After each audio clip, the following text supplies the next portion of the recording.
আপনাকে যদি জিজ্ঞেস করি গত সপ্তাহে কি দিয়ে ভাত খাইছেন শনিবারে, জানেনি এগুলো কি মনে থাকবো নি? আচ্ছা, গত শনিবারে আপনি এই টাইমে কইছিলেন? মনে নাই। ঠিক 5-6 বছর আগে যে আপনারে কেউ একজন মনে কষ্ট দিছে, এটা কেমনে মনে আছে?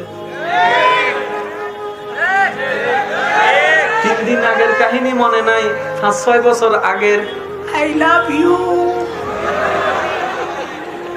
ভার্সিটির কথা, কলেজের কথা, রেস্টুরেন্টের নাম কি হেটাও জানে, রোড কি হেটাও জানে। যতবার রোড দিয়ে যায় মনে পড়ে আর কান্দে। ভাই কাহিনী কন্দেনের কয় এখনো মনে রাখা দিছস? ব্যাপারটা কি তা শুনেন, যেটা এখানে থাকে সেটা সরে যায়, যেটা এখানে থাকে সেটা স্মরণ থাকে। এই জিনিসটা বুঝবেন, যেটা এখানে থাকে সেটা সরে যাবে, যেটা এখানে থাকবে সেটা স্মরণ থাকবে।